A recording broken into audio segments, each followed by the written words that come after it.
Hello to all Cinemaster lovers. Hope you enjoy watching. Let's get started. At midnight, the story began with a young girl lost in her thoughts, her heart burdened with an inexplicable feeling beyond anything human. From her lips came a desperate call into the darkness, as if she were summoning a shadow to respond. The shadow did hear her, and a faint whisper broke the silence of the night. The strange sound was inhuman, announcing its presence after a long slumber. Behind the curtain, under the dim moonlight, a tall figure emerged, a terrifying creature confirming to Eileen that she did not belong to the world around her, and that the people surrounding her were not of her kind. It was as if the creature was revealing her fate, asking if she wanted to stay with him forever. Without hesitation, Eileen, who was fleeing her inner void, agreed. The moment she did, she felt an indescribable sensation, like a shiver coursing through her veins. But when her eyes met the creature's face, the feeling turned into immense pain, as if a part of her soul had been torn away. Years passed, and suddenly, Eileen woke up startled from her sleep, drenched and screaming her husband Thomas's name. He tried to comfort her as she recounted the horrifying nightmare, clinging to his words as if holding onto a lifeline. He asked her to try to forget the dream. Eileen spoke about their honeymoon mansion, and Thomas promised her he would return soon. They were in Germany in the year 1838. The air was filled with the sounds of horses, people talking,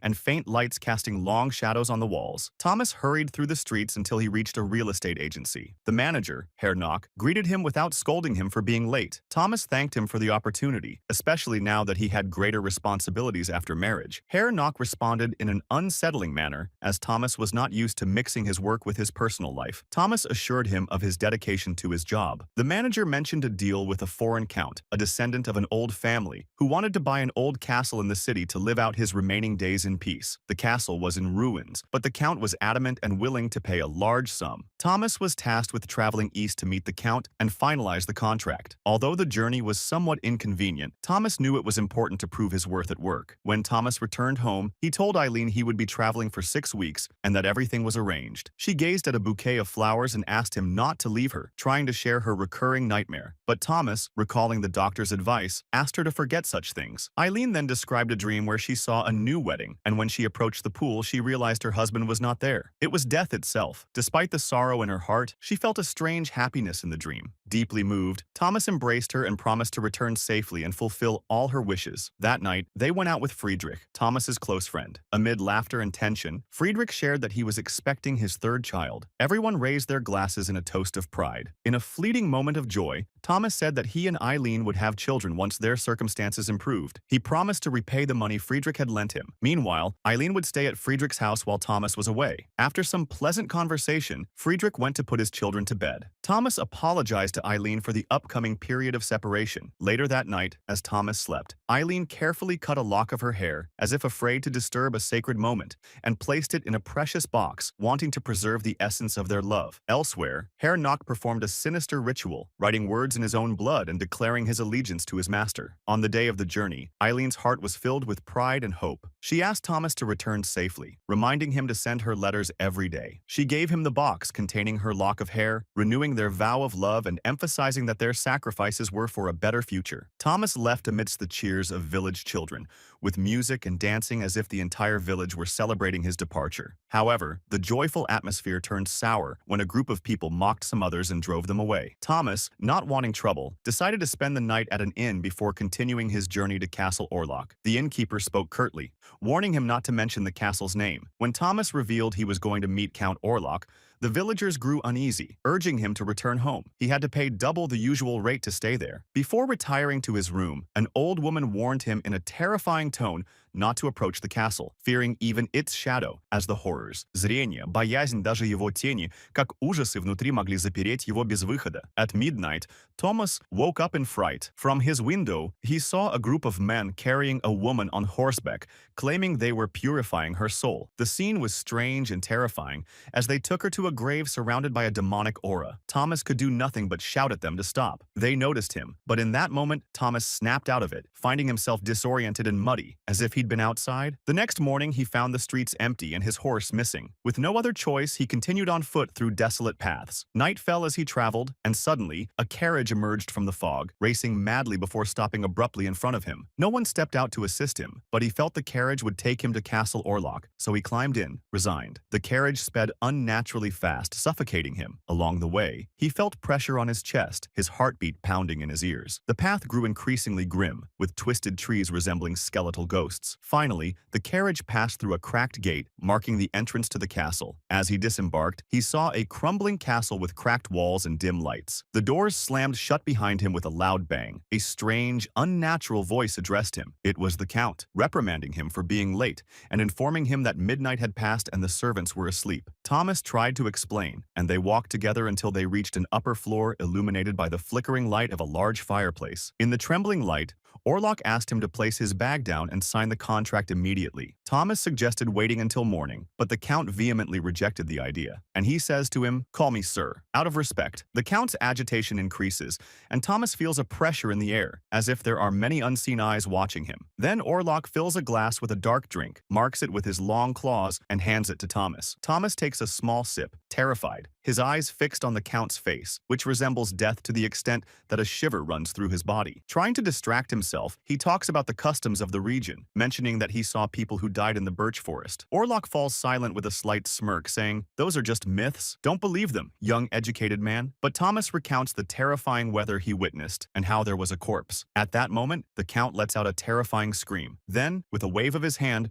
Orlok admits he wants to escape to a modern city where no one knows these legends. He insists again that Thomas eat, raising his glass as if forcing a toast. The young man trembles and cuts a small piece for himself, but accidentally cuts his finger. Thomas says it's not a big deal, but Orlok frowns and tells him coldly that he must help him treat the wound. Thomas's eyes fill with tears as he hears the Count's orders and approaches the fireplace. There, he sees stones carved into idol-like shapes, imagining they move and bow their heads with a faint rustling sound. Meanwhile, in the city, Anna, Friedrich, and the children are walking under a warm sun, a stark contrast to the gloomy atmosphere of the castle. Eileen asks if they've ever felt like wooden puppets controlled by someone else's hand, without their own will. Anna replies that everyone feels at times like they're not in control of their life, but Eileen feels a deeper emptiness, as if something is chasing her, perhaps her own destiny. Then she apologizes, saying she's talking like a madwoman, admitting that without Thomas, she feels lost. Back at the castle, Thomas wakes up to find himself lying on the floor. He begins wandering through empty corridors, his voice echoing and freezing him with fear. There is no one around, not even the servants. Suddenly, he notices bite marks on his chest, his mind clouded with unclear memories. Orlok forces him to sign a contract in an ancient language. Before signing, the Count focuses on a box containing a picture of Eileen, commenting on how lucky Thomas is to have found such love. Afterward, the Count gives him a bag of money as a commission and hurries him to sign. When the deal is done, Orlok sees Thomas wanting to leave but asks him to stay a little longer because he looks tired, warning that traveling in such a state could be dangerous. Thomas objects, but Orlok walks away, taking the precious box with him. Feeling hopeless, Thomas tries to find an exit but discovers all the doors are firmly locked. While searching, he finds a passage leading to the castle's basement, where he discovers a coffin engraved with ancient symbols. When he opens it, he finds the decaying corpse of the Count. Shocked, he realizes that Orlok is a vampire, drinking blood. Thomas attempts to confront and kill him, but Orlok awakens, his eyes filled, a component placement, but Orlok awakens, his eyes filled with rage, and chases him. Thomas is paralyzed with fear, but manages to escape. The Count stops and recalls the woman who had previously said she would join him, looking at a lock of hair in the box. He declares loudly that Thomas is doomed and that Eileen will only see him in her dreams from now on. Miles away, Eileen feels a strange force pulling her and begins walking aimlessly at night. Meanwhile, at the castle, Thomas is torn between his intense fear and a strange admiration for the Count's character as his image begins to intertwine in his mind with that of his wife. Days pass at the Harding family home, and Friedrich begins searching for a doctor after noticing Eileen moving in her sleep without being aware of it. The doctor considers several possibilities, advising Friedrich not to distress Eileen further and suggesting that if there's no improvement, they might have to restrain her to prevent her from harming herself. Before leaving, the doctor hears Eileen's voice, which unsettles him, prompting him to increase her sedative dosage. At the same time, Thomas is in a state of extreme terror, seeing ghosts and strange apparitions haunting him. In a desperate move, he decides to throw himself off a cliff into the sea. As he drowns, Eileen's condition worsens, with no news about her husband reaching her, and she's unable to visit the real estate agency alone. She relies on Friedrich, who promises to find someone to help her if Orlok doesn't respond. Anna pleads with him to be kinder to Eileen, but he's unconvinced and doesn't want to fuel her delusions, exhausted by the pressure he's under. He plans to call the doctor again but is shocked to hear Eileen screaming by the river, behaving strangely and frighteningly. In another part of the city, the doctor receives news about a patient locked in an abandoned ward of the hospital, known for his savage and violent behavior, constantly shouting. The patient turns out to be Orlok himself, claiming he holds people's souls in his hands. He strangles animals, eats them, and freezes women, declaring he's here to spread curses and walk over the city's corpses. Suddenly,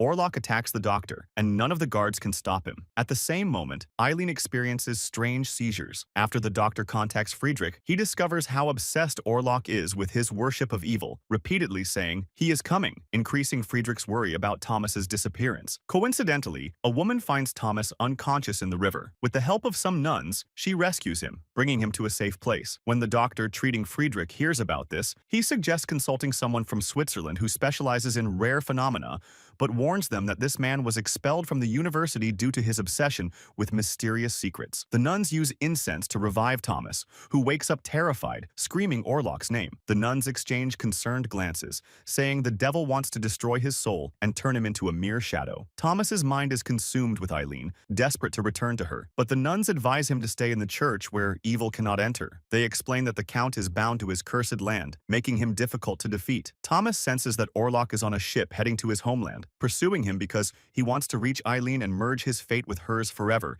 in a diabolical manner, carrying the Count's curse and an army of plague-carrying rats. Orlok is deeply longing to reach Eileen, to bind his fate to hers in a strange and unnatural immortality. Meanwhile, Friedrich and another doctor visit Professor von Frani, the Swiss scholar who lives surrounded by chemical experiments. He is delighted to see the ancient manuscript, but as soon as he hears about Eileen's story, his face darkens, revealing that he knows all the details. He asks them to untie her bindings and begins treating her with great respect, seeing her not as mad, but as a victim of incomprehensible forces. Eileen admits that since childhood, she has had visions, some of which came true, like her mother's death. And she also talked about night, when she felt a new sense of loneliness. So she called out for anyone to share that loneliness with her. Then, she felt the presence of something terrifying. Her father found her naked in the garden and accused her of wrongdoing. This left her with an overwhelming fear she couldn't get rid of. But when she met Thomas, she felt like he saved her from all of that, until the nightmares returned stronger than before. He saw how weak Eileen had become, as if her blood had been drained. The doctor confirmed that her pupils were abnormally dilated. He used a long needle and tried to prick her body to see her reaction to the pain, but her reaction was unnatural. He asked her what she was seeing. Eileen whispered about an endless night and said, "He is coming." Then her body began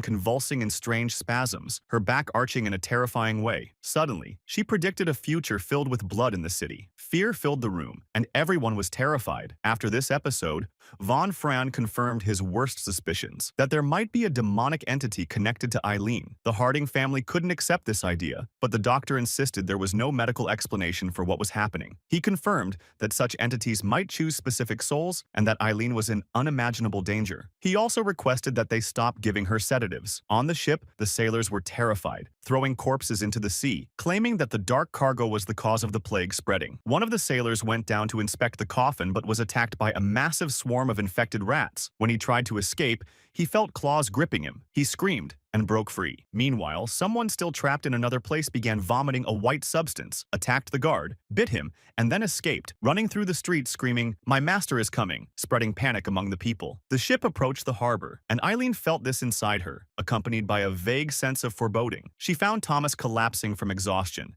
and they hugged, both happy to finally meet again. Thomas, while weak, told her he still kept her small box containing a lock of her hair. That same night, guards came to Friedrich's door to inform him that the incoming ship, filled with the plague, had reached the city. Herr Knock brought someone along to show the mansion he had purchased in the city center. The Bloodfounder stated that he needed Thomas to remain alive. Knock asked if they could kill him, but Orlok wanted to wait. When Knock mentioned Eileen, Orlok said he wanted her willingly, without pressure. Knock persisted, which angered Orlok, who struck him. Orlok held the small box as a symbol of his desire for Eileen. The plague spread rapidly, and the rats carrying the disease spread everywhere. Eileen cared for Thomas, who was slowly recovering. She apologized to Anne for the trouble she had caused them, and was happy that Thomas was improving, even if just a little. Doctors examined the body of a sailor from the ship and found bite marks and a complete absence of blood. Von Fran realized the catastrophe was immense and urged the townspeople to pray. He set out to find Knock, learning that he had escaped, which increased the anxiety. Von Fran asked Cersei and the Harding family to come to his home late at night, convinced that darkness was descending on the city with Orlok. Thomas tried to sleep but felt a suffocating sense of terror. After waking up, he decided to distance himself from Eileen, fearing he might harm her or she might harm him. Later, I put the children to bed and went to meet Eileen, who asked to sleep in her room. Friedrich, exhausted and frustrated by everything happening, couldn't find a logical explanation for any of it. But von Fran was adamant that they were facing a real danger, that they were confronting death itself. Friedrich, overwhelmed by exhaustion and frustration, didn't believe in such supernatural things, but the doctor warned him, saying he needed to acknowledge the evil to fight it. Through his research, he discovered they were dealing with a vampire named Nosferatu, who had brought the plague with him. At midnight, Eileen woke suddenly and heard a sound behind her. She opened the window, and when she turned, she found Count Orlok standing there, staring at her with dark eyes. She accused him of defiling her body with his presence. He replied that this was part of the bond between them, but her love for Thomas made her refuse to surrender to him. Orlok insisted that she was not human like the others, but she denied it. The Count began to speak of the eternal darkness he had lived in since she called out to him that night, awakening him from the grave. He said it had become an endless torment binding their fates. He told her that Thomas had signed a contract selling her in exchange for a bit of gold. Eileen refused to believe this, convinced that Thomas would never do such a thing. But Orlok continued, saying he didn't know how to love. He recalled a night they had spent together long ago, but Eileen cursed him in anger. Furious, he struck her, and she fell to the ground. He began insulting her, declaring himself her worst enemy. He threatened that she had 3 nights to accept him, or he would come for Thomas and destroy her world until she returned to him for protection. Eileen woke suddenly from her nightmare. When she opened her eyes, she found herself lying on the ground, surrounded by infected vomit. The hospital was so full that there was no room for more patients. The doctor feared that no matter how much they tried to calm the situation or organize it, they wouldn't be able to control the epidemic. Они не смогут контролировать эпидемию. The delirious woman spoke of the smell of rotting corpses and the weakness consuming her. She claimed that the fetus in her womb was eating her alive. Friedrich tried to comfort her, but she felt as though her very soul had become a ghost. Eileen tried to convince Friedrich that the evil was vast and loved no one. He was worried about them and told Thomas and Eileen to leave the house to avoid infection. Eileen pleaded with him to understand that Thomas was still weak, but Friedrich told her he would pray for them. Eileen knelt before him, begging him to understand that this danger threatened every living soul. Friedrich became upset, feeling accused of the worst. He said he had carried the burden alone for months. Meanwhile, the doctors searched for Knock, who had made a pact with the deadly shadow. In Knock's office, they found a corpse and papers with strange symbols. Von Fran began trying to decipher the codes. After a while, everyone returned home. Thomas, still weak, followed Eileen silently. Von Fran intended to visit them, but discovered that Friedrich had expelled them. Friedrich, with tears in his eyes, asked von Fran how to kill this devil. The doctor admitted he had never fought Nosferatu himself before, and that the methods varied according to legends. But he mentioned one certain way, to return him to his grave before the rooster crowed. Friedrich became enraged and dismissed the doctors from his home, deciding to face the plague alone. Now he returned to find out she had married. Eileen blamed Thomas for not writing to her from the castle, and suspected he had abandoned her. She told him about the agreement Orlok claimed Thomas had signed and asked about the money that was supposed to secure their future. And Thomas was confused, and Eileen was blaming herself for getting married. She began writhing in pain. Her body and eyes turned. Thomas got scared and ran to get help, but suddenly, she stood up all at once and started crawling towards him, mumbling difficult words. She said, "You will never satisfy me like Count did in her dreams." Anger and helplessness filled Thomas's heart. Von Fran was continuing his research in ancient books, searching for a way to banish the creature. He concluded that the woman must share his bed and confess her love to him before the rooster crows. This sacrifice would break the curse and rid the town of the plague. Von Fran also discovered that her fate was tragic. Midnight was approaching, and in Harding's house, the screams of Friedrich's daughters echoed. Anna tried to wake him, but he didn't respond. A terrifying scene unfolded as Orlok drank the blood of the girls and her own blood as well. She didn't care about the child in her womb. The loss was devastating. At the funeral, Friedrich was drowning in sorrow, standing stiff-faced from excessive crying beside von Fran, who asked to speak to her alone. Friedrich blamed her, saying she was the cause of all this with her carelessness, but von Fran pointed to the bite mark on his chest as proof that the matter was real and not a myth. Everyone gathered gathered to discuss how to get rid of the vampire before it was too late. In a moment of calm, Friedrich apologized, and they agreed to act immediately to purify the land and destroy Orlok's coffin, attacking him when he was unaware. If the plan failed, she knew she would have to sacrifice herself. She was aware that the universe was shaken by her. Von Fran was upset that there was no other solution, but she said she didn't need anyone's forgiveness because she had committed no sin. The doctor emphasized that her sacrifice would save everyone and asked her not to let Thomas be put in danger. In the end, they agreed that Von Fran would deceive Thomas so he wouldn't stop the plan. Eileen asked Thomas to promise her that he wouldn't return to her until he had dealt with Orlok. Thomas was anxious about Friedrich's triumph. He searched for him and found him at the cemetery beside his wife and daughters. He opened his wife's grave and gave her one last kiss, then died beside her from the intensity of his grief. Thomas and everyone else were shocked, so they decided to burn the corpses. Afterward, they headed to Orlok's castle. Inside, Orlok announced that the third night had arrived. Eileen, dressed like a ghostly bride, stood in her room's window inviting Orlok to enter. Thomas and his companions moved through a corridor filled with dust until they reached what they thought was Orlok's coffin. When they opened it, they discovered they had mistakenly killed Harnack. Von Fran tried to fix the situation by setting the room on fire, but Thomas became confused and rushed to save Eileen. He was upset with the doctor for deceiving him into thinking Orlok was in the castle. Without thinking, he ran to his house as the fire consumed the castle behind him. In the bedroom, she waited calmly. Orlok